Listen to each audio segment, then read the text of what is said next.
Very good afternoon, everybody. Welcome to another talk in our critical digital studies talk series.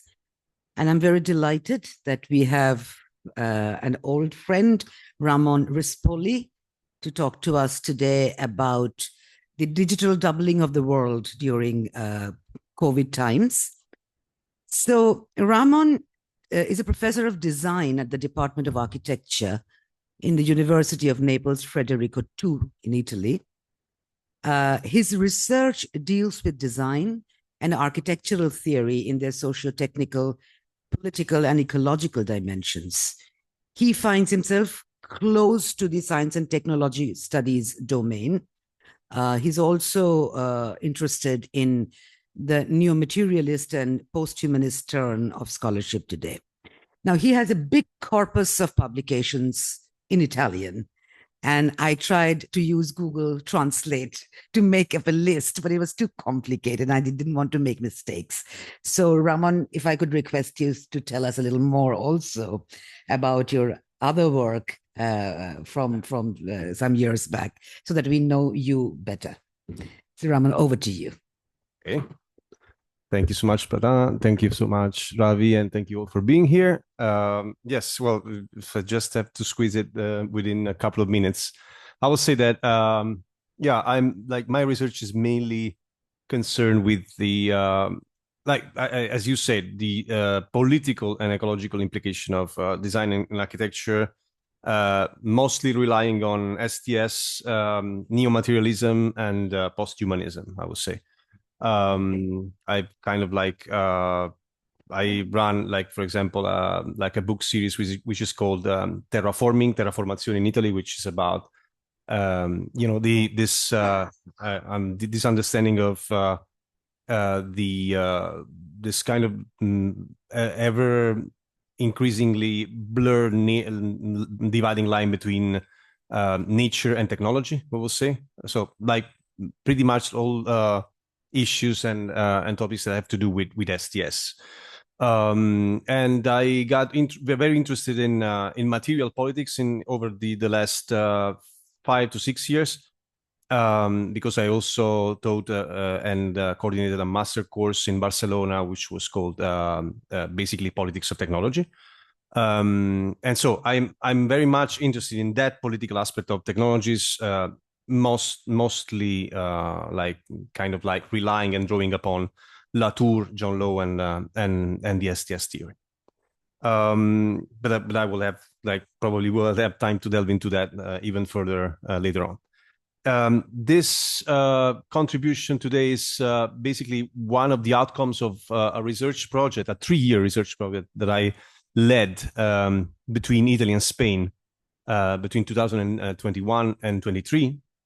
Together with a colleague of mine, Jorge Luis Marzo, who's an art historian and a teacher in Barcelona, and it was funded by the Spanish Academy in Rome. The project was called Acting in the Emergency, Understanding and Rethinking the Agency of Design during COVID-19 pandemic, basically.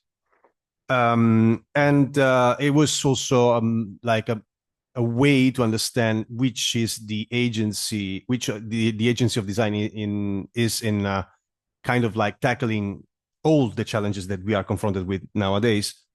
There are, of course, like wicked problems, as someone will call them. I was specifically part of a research group that was called La Curva, which both in Italian and Spanish means the curve, of course, as the like probably the most vivid visualization of the pandemic that we remember. But it was basically about this idea of the politics of the data collection and visualization. So I will just start because, as you told me, we have a little time. The COVID-19 crisis has generated a real need to understand and communicate vital information about data, models, and outcomes. We needed it to persuade, to understand current conditions and predict future outcomes based on behaviors. I don't think there's ever been a moment where data, models, and hence visualization has been put so much in the center of everyday life. These are the words of Steven Drucker, head of the research at Microsoft Visualization and Interactive Data Analysis.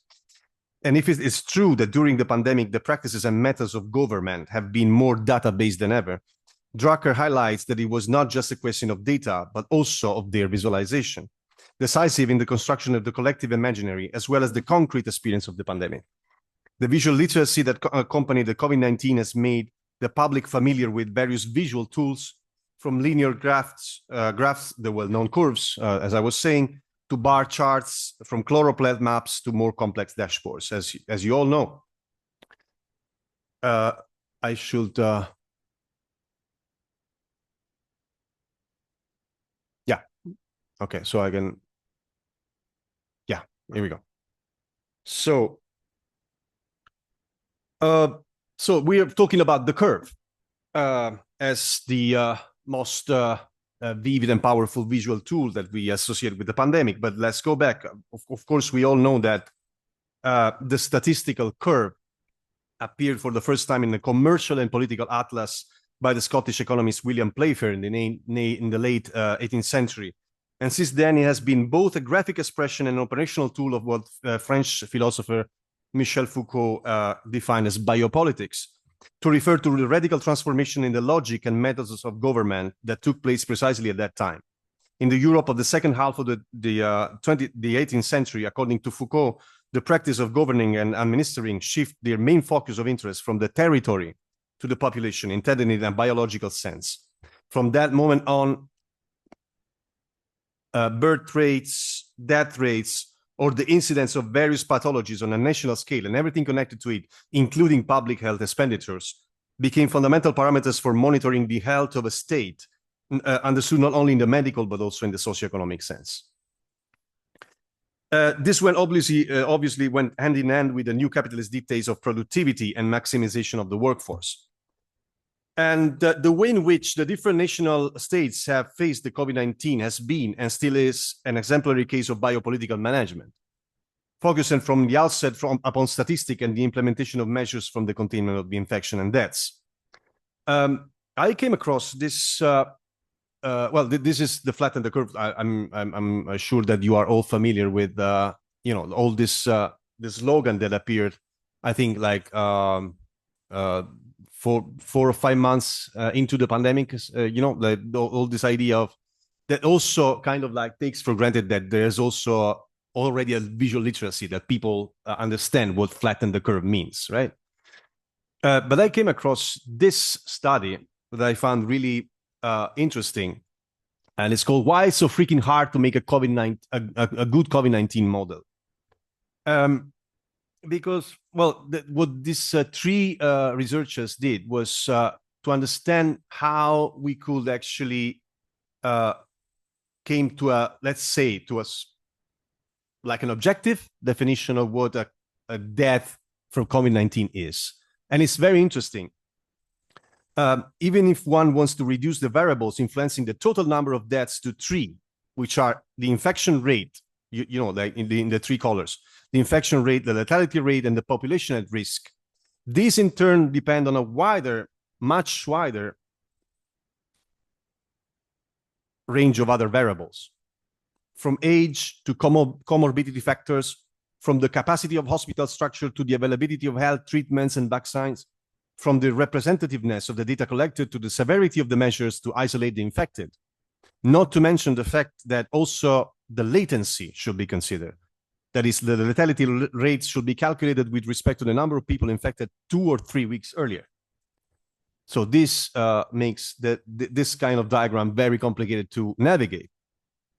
And so what I'm just saying is that death from COVID-19, the scientific notion of death from COVID-19 is necessarily the result of a choice. Better said, of a series of choices. And this is one of the cores of my argument now. I see that, these choices are kind of boundary-making practices. Death report writing is a boundary-making practice. It is performative insofar as they create the entities that they describe. In this case, the scientific notion of death for COVID-19, exactly.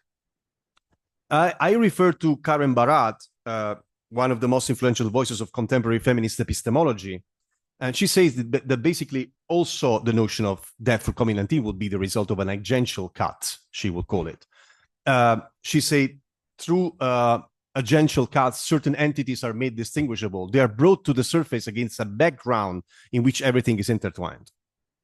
Apparatuses, and by apparatuses she means everything. Also labs are apparatuses. Also death reports are apparatuses. So from very tangible tools and devices to discursive practices also, such as, for example, reporting. So apparatus and spaces, of course, like a little bit like Foucault's dispositif, right?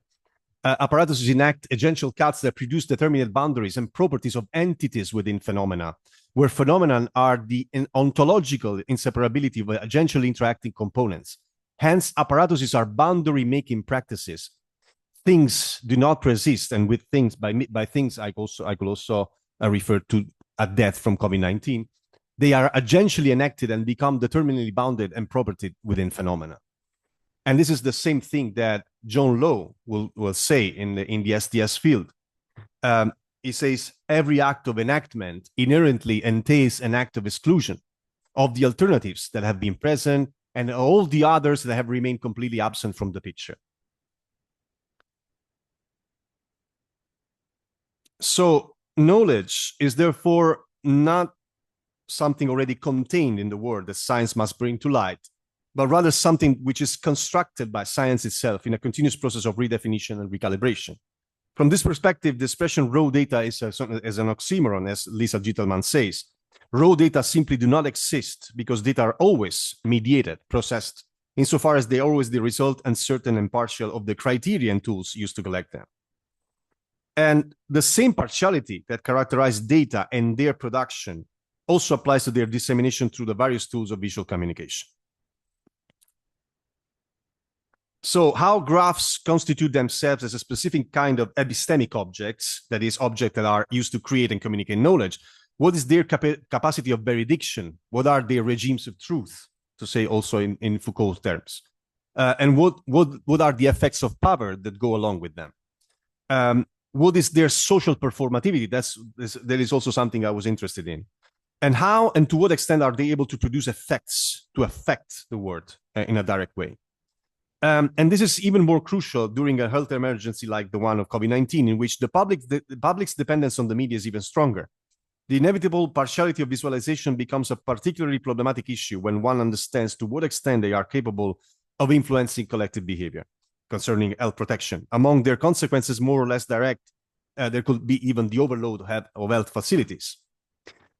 However, when data are commonly used to represent the unfolding of a pandemic, like, for example, think of the curve. It's just an expression, a generic term, a metaphor that brings together very different objects of investigation together.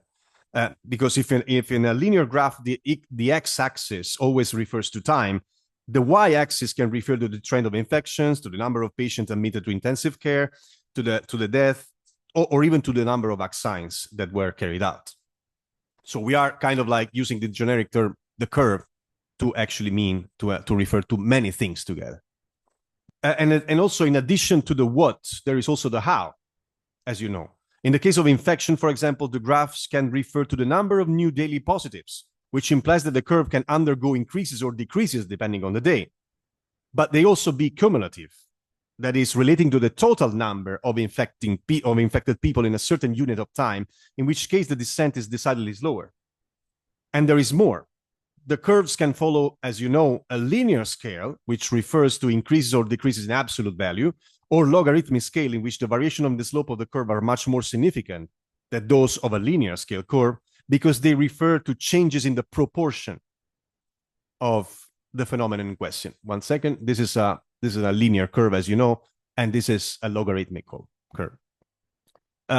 This means that the logarithmic curve is much more effective in representing the trend or the rhythm of the phenomenon itself, and helps to predict its evolution more reliably.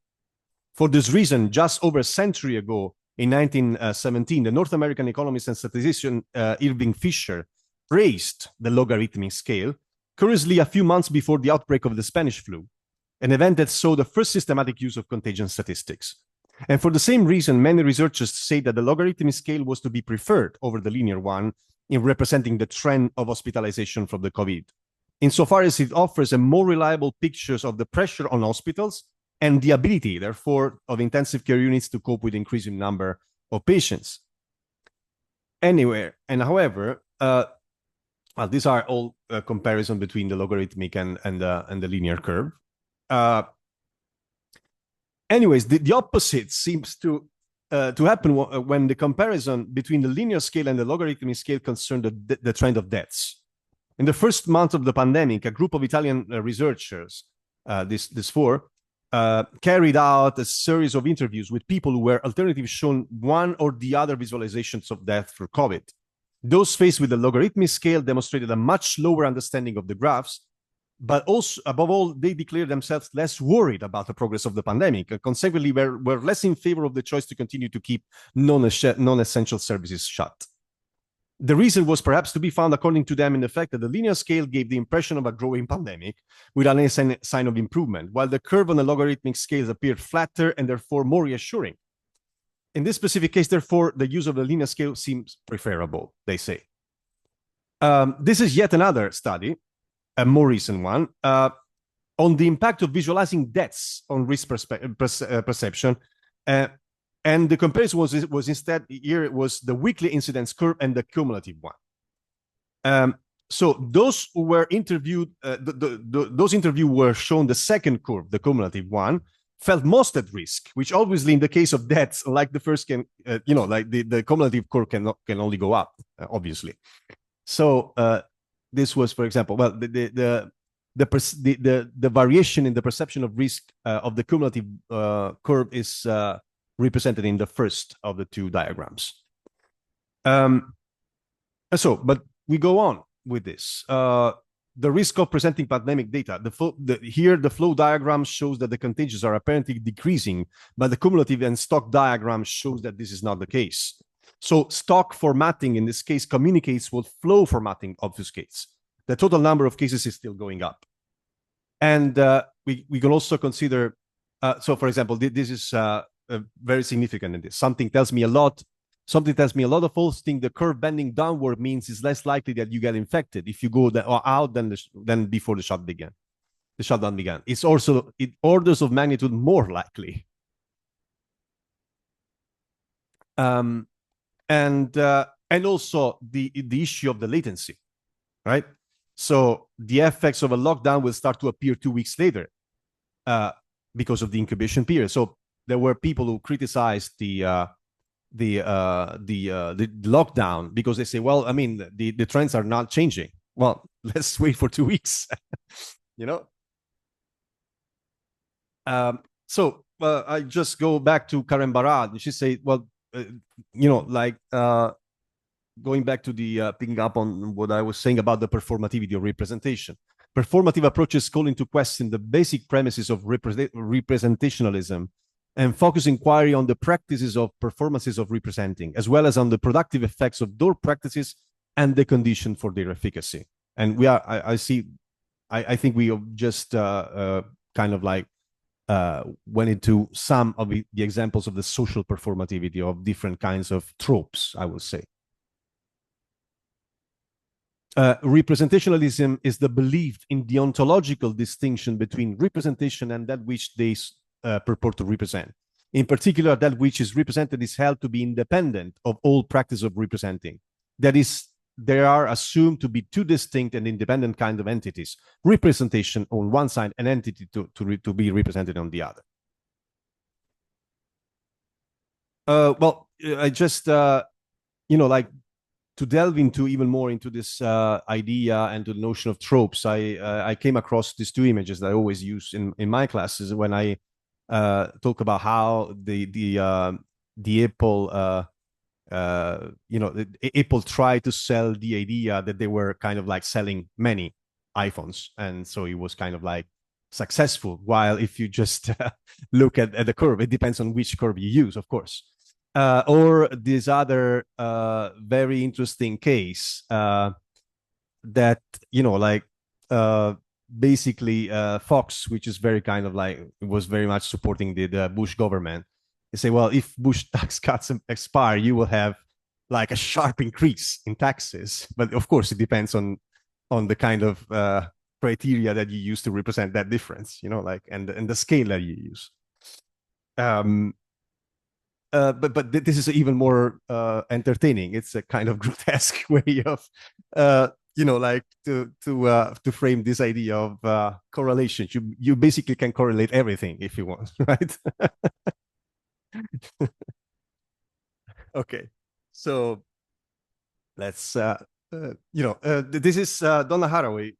I always refer to her when it comes to tropes and images and representation. I think she's absolutely outstanding in saying this.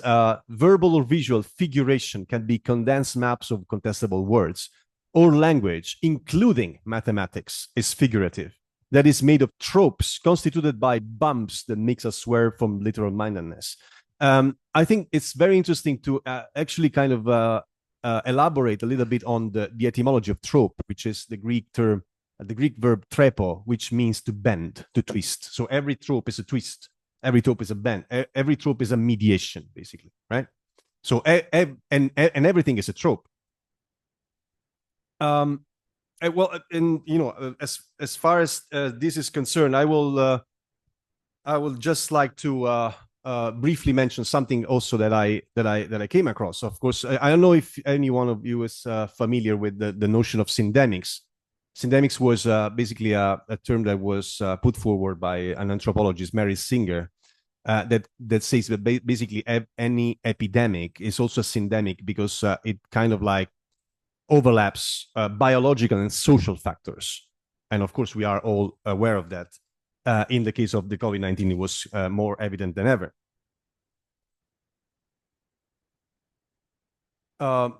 You can see that in the slide because it's partially covered, but I will just read out loud what is the definition of syndemics for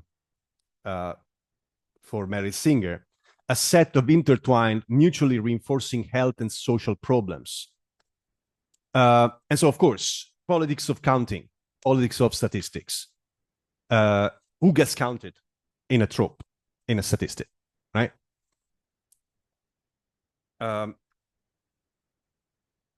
So you have here that indigenous Americans have the highest COVID-19 mortality rates in the US. This was the New York Times, actually. This was the New York Times that was also pretty effective in telling the same story.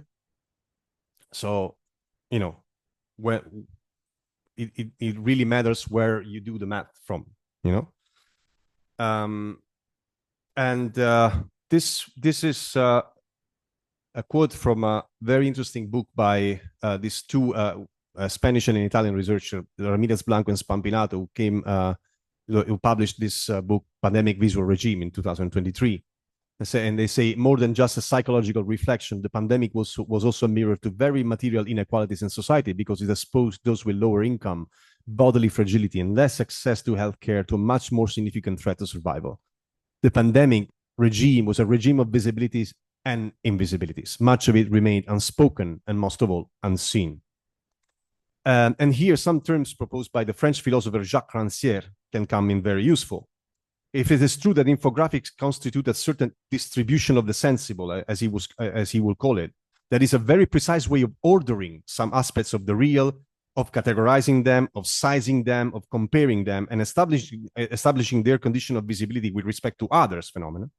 It is also true that there is often something that was not considered, nor sized, nor compared, and therefore not visible.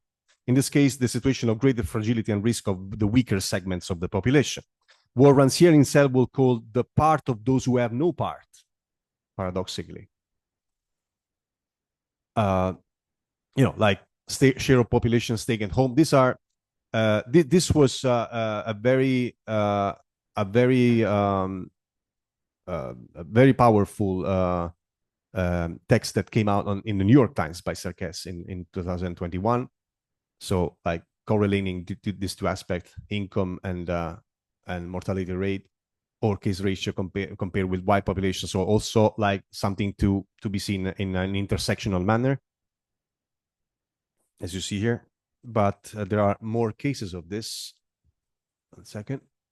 Trend in age standardized COVID-19 cases per 100,000. Population by disadvantage and advantage ranking of Melbourne local government areas. And you see the quartile of like the more advantaged and the most disadvantaged, which is the rate and the difference in their contagion rates. So Rancière say, I now propose to reserve the term politics for an extremely determined activity antagonistic to policing. I don't know if you know about Rancière. He makes this difference between police and politics that has to do with this how you approach this distribution of the sensible. Basically, whatever breaks with the tangible configuration whereby parties and parts or lack of them are defined by a presupposition that by definition has no place in that configuration, that of the part of those who have no part, as I said. This break is manifest in a series of actions that reconfigure the space where parties, parts, or lack of parts have been defined. So it's the political is what breaks the distribution of the sensible, the order distribution of the sensible. Political activity is whatever shifts a body from the place assigned to it or changes a place destination. It makes visible what had no business being seen and makes understood that this, as discourse what was once only heard as noise. And I think this kind of visualization are political in this sense of the term. And like to go like kind of like to lead towards the end. I will also, yeah, I have time. Okay. I call this, I term this section pitfalls of dataism.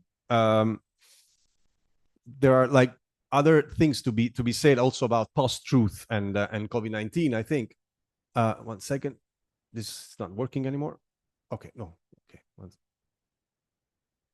Okay, so this is Agostino Cera, like an Italian theorist. I think what he wrote about the COVID was very significant back then.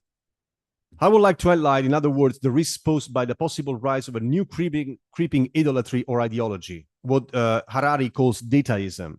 It is the cult of data or the religion of data, that is the persuasion that data, numerical data, produce themselves and even more speak for themselves. And that as such, they ipso facto represent an unquestionable judgment, an unchallengeable. Yes, that's it. I managed. Let's say the advent of dataism will correspond to a kind of neue Sachlichkeit, in the sense that the most up-to-date version of the timeless myth of a truth, objective, definitive, and absolute. Such a fate is rendered ecastically by the ontological equation on which the entire epoch of technology is based, namely what today should be called the infosphere. Here and now, the fundamental manifestation of things, the mode through which they show themselves and give themselves to be seen and known in themselves as they are, in the numerical one, quantitative, measurable, and computable. It goes without saying that this blind trust in the self-evident power of the computable datum corresponds to a systematic ontological downgrading of everything that proves refractory to computational translation, a principled devaluation of everything that does not lend itself to being expressed in data. And so this, of course, has to do with what I was mentioning before, briefly, the notion of regimes of truth. So Michel Foucault in 1976, he writes, there is a struggle for truth, or at least around truth. It being understood, however, once again, that by truth, I do not mean the set of things that are true and that are to be discovered or to be accepted, but the set of the rules according to which truth is separated from false and specific effects of power as assigned to truth. It's also being understood that this is not a struggle in favor of truth, but around the status of truth and the economic political role it plays. I would just like to remind you some of this because I think it's useful in this conversation. I'm sure that you are all aware of that. The important thing I believe is that truth is neither outside of power nor without power. Truth is something of this world. It is produced here thanks to multiple impositions. It has here regulated effects of power. Each society has its regime of truth, its general politics of truth. That is, the types of discourses that it accepts and makes function as true, the mechanism and instance that make it possible to distinguish true statements from false ones, and the ways of sanctioning war on the other, and the techniques and procedures that are valued for obtaining the truth, and the status of those in charge of saying what functions as true. And this really kind of connects with like the last part of my presentation. I also came across this really interesting paper in 2021, which is called Viral Visualization: How Coronavirus Skeptics Use Orthodox Data Practices to Promote Unorthodox Science Online. And so this is basically just like a bunch of counter visualization made by, like negationists, basically, that use very accurate modes of visibility, of data visualization, to kind of like make statements that are against the current policies of that time. So, for example, these ones, they say the COVID-19 death rate is steadily in decline, as you see in this chart. Don't be taken by fear and paranoia. But of course, when they say something like this, and of course they are always focusing on death, they are not taking into account the pressure on the health facilities, which is not actually something that is factored in when we talk about deaths, but when we talk about contagions, diseases, infected, and also the other one. But there are many of them. So this one's, for example, check out Sweden's actual day of death charge. No lockdown, no masks. We're all being taken for an absolute ride. This is precisely zero evidence that masks and or lockdowns have had any benefit worldwide. So it was always about deaths. And this is even more, this is actually kind of different, because in this case, they are actually kind of like even more worried about the spread of the coronavirus, and are actually accusing the government of hiding the truth. So they say, basically, in just 15 days, the total number of COVID-19 cases in Georgia is up to 49%. But you wouldn't know it from looking at the state's data visualization map of cases. The first map is July the 2nd. The second is today. Do you see a 50% case increase? Can you spot how they're hiding it? Because, of course, they're using the same colors for different figures.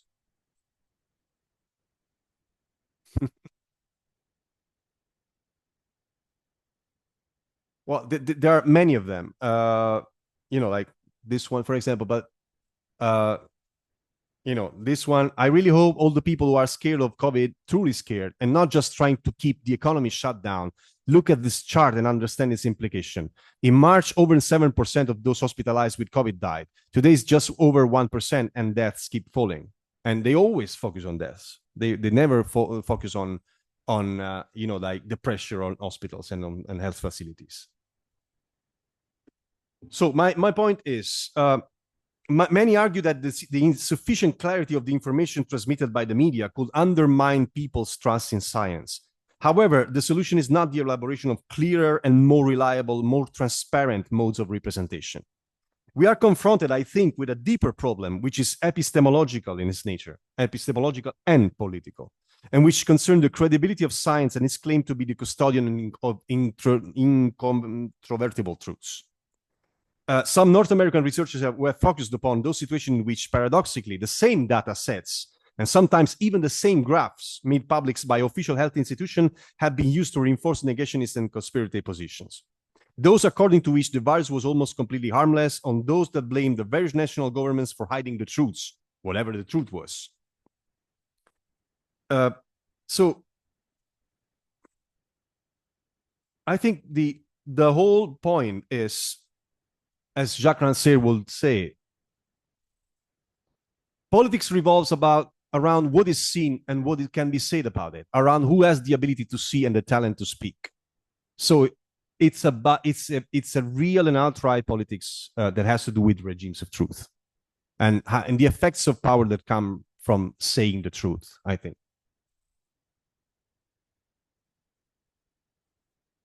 Well, these are other charts, basically another great charts that puts COVID death risk by age. proportion to other causes. College kids are more likely to die driving to campus for workouts than they are from coronavirus.